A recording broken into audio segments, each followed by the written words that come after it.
4 বছর পর জিয়াউর রহমান ক্ষমতায় আসার পরে রাজনৈতিক নেতৃবৃন্দকে ডাকলেন, আলেমদেরকেও ডাকলেন। উলামায়ে কেরামের ভিতরে একজন বড় দার্শনিক আলেম ছিলেন এই বাংলাদেশের, উনি পাকিস্তান ন্যাশনাল অ্যাসেম্বলির মেম্বার ছিলেন, হাটাদারি মাদ্রাসার মুহাদ্দিস ছিলেন, পটিয়ার শেখুল হাদিস ছিলেন, নিজাম ইসলাম পার্টির সভাপতি ছিলেন খতিব আজম হযরত মাওলানা সিদ্দিক আহমদ রহমতুল্লাহ আলাইহি। জিয়াউর রহমান স্পেশাল বিমানে করে ওনাকে চট্টগ্রাম থেকে ঢাকা নিয়ে গেছেন। নিয়ে যাওয়ার পর পরামর্শ চাইলেন, হুজুর দেশটা মুসলমানের দেশ, আমি একজন মুসলমান, আমি রাষ্ট্র কিভাবে চালাবো, আপনি আমাকে পরামর্শ দেন। হযরত খতিব আজম রহমতুল্লাহ আলাইহি পরামর্শ দিলেন, আমরা মুসলমান, আমরা ইমানদার, কিন্তু আমাদের দেশের সংবিধান আমাদেরকে ইমানদার হিসেবে স্বীকৃতি দেয় নাই। আপনি আমাদের ইমানকে সংবিধানে সংযোজন করেন। মুসলমানরা যে কোনো কাজ শুরু করে বিসমিল্লাহ দিয়ে, কিতাবের মধ্যে আছে বিসমিল্লাহ দিয়ে কাজ শুরু না করলে ফাহুয়া আক্তাউ, সেটা হলো লেজ কাটা। আপনি সংবিধানে বিসমিল্লাহ সংযোজন করেন। জিয়াউর রহমান সংবিধানে বিসমিল্লাহ সংযোজন করলেন। এরপরে মুসলমানদের ঈমান, আল্লাহর উপর আস্থা ও বিশ্বাস, তিনি মূলনীতি ঠিক করলেন, রাষ্ট্র পরিচালনার যাবতীয় মূলনীতির ভিত্তি হইবে সর্বশক্তিমান আল্লাহর উপর পূর্ণ আস্থা ও বিশ্বাস। এখন আপনারা বলেন, জিয়াউর রহমান মুসলমানের ঈমানকে সংবিধানের স্বীকৃতি দিল না, দেওয়ার পরে এটা কি মুছে যাবে? আল্লাহ পাক কোন জালেমকে এমরে ধরে না। জালেম যদি আল্লাহর আইনের বিরুদ্ধে আইন করে, আল্লাহ কি ছেড়ে দিবেন? বিনা বিচারে কি আল্লাহ ছাড়বেন? এই জালেমরা যারা 16 বছর এদেশের উপরে জুলুম করেছে, তাদের উপরে এদেশের মানুষ মনে করত তাদেরকে ক্ষমতাচ্যুত করার ক্ষমতা আমাদের নাই, মনে করত কিনা? সবাই মনে করছে তারা ভীষণ 41 41 বছর থাকার জন্য আসছে, কিন্তু আল্লাহ পাকের ফয়সালা হলো 41 বছর হওয়ার আগে আরো 17 বছর বাকি আছে। 17 বছর আগ থেকেই তারা মাঠ থেকে আউট হয়ে গেছে, ঠিক না বেটি? তাদেরকে বোল আউট করলো কে? আমরাও মনে করেছি, উলামায়ে কেরাম, দিনদার মুত্তাকি মুসলমানরাও মনে করছে যে এদেরকে ক্ষমতাচ্যুত করার ক্ষমতা কারো নাই, সেই শক্তি নাই, আমরা দুর্বল।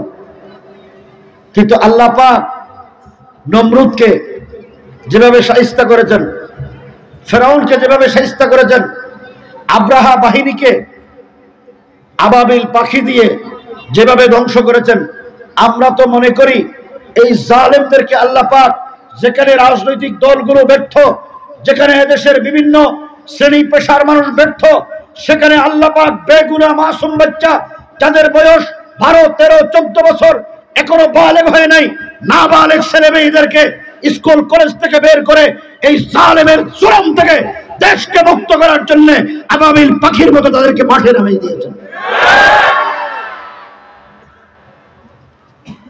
মুসলমানদের ঈমানকে জিয়াউর রহমান সংবিধানে সংযোজন করলেন। ঈমানদার হওয়ার জন্য শর্ত হলো কাগজে কলমে লেখার পরে মুছা যাবে না। 2009 সালে যখন তারা পার্লামেন্টে আল্লাহ পাকের আস্থা ও বিশ্বাস, যেটা আমাদের ঈমান, এটা যখন সংবিধান থেকে মুছে দেওয়ার চক্রান্ত করলেন, আল্লামা আহমদ শফী রহমতুল্লাহ আলাইহি, যিনি জীবনে কোনোদিন কোনো কাজ করে নাই, রাজনৈতিক কোনো অভিজ্ঞতা ওনার নাই, কিন্তু মুসলমানের ঈমানকে যখন সংবিধান থেকে মুছে দিয়ে আমাদেরকে সাংবিধানিকভাবে বেঈমান বানানোর চক্রান্ত করলেন, আল্লামা আহমদ শফী হাটাদারি মাদ্রাসা থেকে বের হয়ে মুসলমানদের ঈমানকে হেফাজত করার জন্য মাঠে নেমেছেন। আমরা ফতোয়া তলব করলাম পাকিস্তান, হিন্দুস্তান থেকে। বাংলাদেশের উলামায়ে কেরাম ফতোয়া দিলেন। হযরত আল্লামা তকি উসমানী দামাত বরকাতুহুমের ফতোয়া এসেছে, যেই সমস্ত ব্যক্তিরা জাতীয় সংসদ সদস্য হওয়ার পর সংবিধান থেকে আল্লাহর উপর আস্থা ও বিশ্বাস মুছে দেওয়ার এই বিলে দস্তখত করেছেন, সমর্থন করেছেন, স্পষ্ট ফতোয়া যে একজন সংসদ সদস্যের ঈমানও নাই। আল্লাহ কি বরদাস্ত করবে যারা আমাদের ঈমানকে নিয়ে সিনেমিনি খেলা করছে? দ্বিতীয় নম্বর, আপনারা জানেন তারা ক্ষমতায় আসার পরে কোরআন এবং সুন্নাহ বিরোধী নারী নীতিমালা করেছিলেন, মনে আছে না নাই? কি কোরআন সুন্নাহ বিরোধী নারী নীতিমালা? আল্লাহ পাক সুবহানাহু ওয়া তাআলা মেয়েদের উপরে বেইনসাফ করছে, নাউজুবিল্লাহ কর। কিরকম ইনসাফ করছে?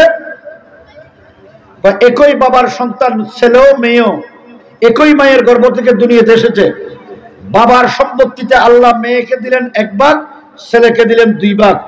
একই বাবার সন্তান ছেলেও মেয়েও, মেয়ে পাইল 1 ভাগ, ছেলে পাইল 2 ভাগ। সুতরাং আল্লাহ ইনসাফ করছে না বেইনসাফ করছে? তাদের বক্তব্য হলো আল্লাহ বেইনসাফ করছে।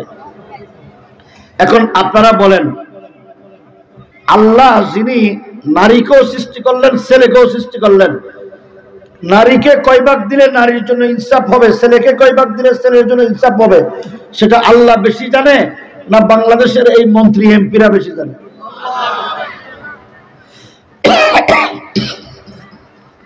আল্লাহ রাব্বুল আলামিন কেন ছেলেকে 1 ভাগ মেয়েকে 2 ভাগ দিলেন? এই প্রশ্নের উত্তর জানার আগে হযরত খতিব আজম রহমতুল্লাহি আলাইহি দেশের বড় আলেম ছিলেন, মুরব্বী ছিলেন। উনি বললেন, নারী পুরুষের সমান অধিকার তোমরা চাও, সম্পত্তিতে সমান ভাগ চাও।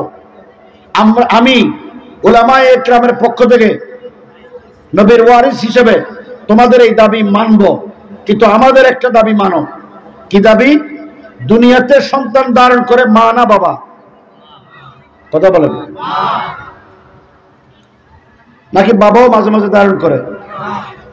একাই মা ধারণ করে, ঠিক নেই? তো মা বাবা দুইজনের মিলে হলো সন্তান। মা একাই 5 সন্তান 7 সন্তান 10 সন্তান দুনিয়াতে আনে, ঠিক না বেটি? তো মার জন্য এটা বেইনসাফ হয় না?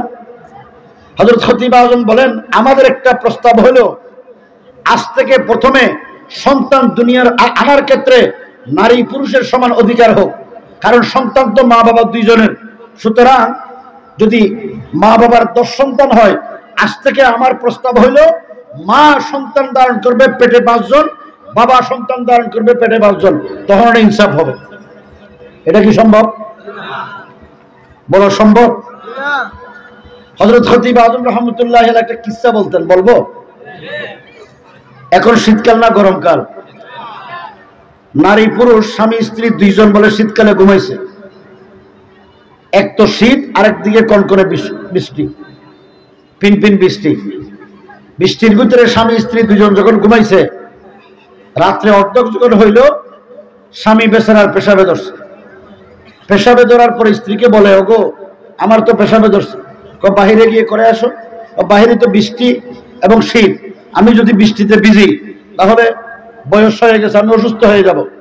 স্ত্রী হলো স্বামীর খুব ভক্ত, সে চিন্তা করলো বাইরে যদি শীতকালে বৃষ্টিতে ভিজে সে অসুস্থ হয়ে গেলে তার সেবা যত্ন আমাকে করতে হবে, আমাকে কষ্ট করতে হবে। সুতরাং আমি বুদ্ধি বের করি কিভাবে তারে বৃষ্টিতে না ভিজে ঘরের ভিতরে পেশাব করানো যায়। স্ত্রী বড় বুদ্ধিমান, ঘরে খুশ করে দেখলো একটা জানালা আছে, জানালার পাশে একটা ছিদ্র আছে, ছিদ্রটা উঁচা, স্বামী দাঁড়িয়ে পেশাব করতে পারবে না। স্ত্রী স্বামীকে বলল যে আমি একটা পথ বের করেছি, তুমি আমার কাঁধে উঠো, এই ছিদ্রটার দিয়ে পেশাব করো, তাহলে পেশাব বাহিরে চলে যাবে। স্বামী বেচারা চিন্তা করলো, স্ত্রীর এই বুদ্ধি যদি আমি না ধরি বৃষ্টিতে ভিজতে হবে। সুতরাং স্ত্রীর কাঁধে উঠে পেশাব শুরু যখন করছে বন্দুকের নল দিয়ে, তখন পেশাব বাইরে না ভিতরে? বুঝো নাই? বুঝছো? রাত যখন শেষ ভাগ, স্ত্রী বেচারিরও পেশাবে ধরছে। যখন পেশাবে ধরছে, স্ত্রী স্বামীরে বলে, ওগো আমার তো পেশাবে ধরছে, বাইরে গিয়ে করে আসো। কেন আমাকে বাইরে গিয়ে পেশাব করতে বললা? আমি না তোমার কাঁধে তুলে পেশাব করাইছি? নারী পুরুষের সমান অধিকার। স্বামী বেচারা পড়ছে বিপদে, আমি তোমারে নিয়ে তোমার কাঁধে উঠে পেশাব করেছি, তুমি আমার কাঁধে উঠে পেশাব করাইবে। স্বামী বেচারা চিন্তা করলো, স্ত্রীর যদি আবদার না রাখি তাহলে তো ঝগড়া লাগবে, ঝগড়া লাগলে সংসার ভাঙবে, দরকার নাই সংসার ভাঙার, ঝগড়ারও দরকার নাই। আচ্ছা ঠিক আছে, তুমি যখন আমারে কাঁধে উঠে পেশাব করাইছো, আমিও তোমার কাঁধে উঠে পেশাব করাই, আসো। স্ত্রীকে স্বামী বেচারা কাঁধে উঠাইছে, উঠানোর পরে যখন পেশাব শুরু করছে, আগাগোড়া গোসল হয়ে গেছে। সমান অধিকার সম্ভব? মুরব্বীরা কোন সম্ভব? যারা নারী পুরুষের সমান অধিকারের কথা বলে, আল্লাহর কসম এরা হলো ইহুদি খ্রিস্টান হিন্দুত্ববাদীদের এদেশীয় দালাল। আল্লাহ পাক ছেলেকে দিল 2 ভাগ, মেয়েকে দিল 1 ভাগ। কেন?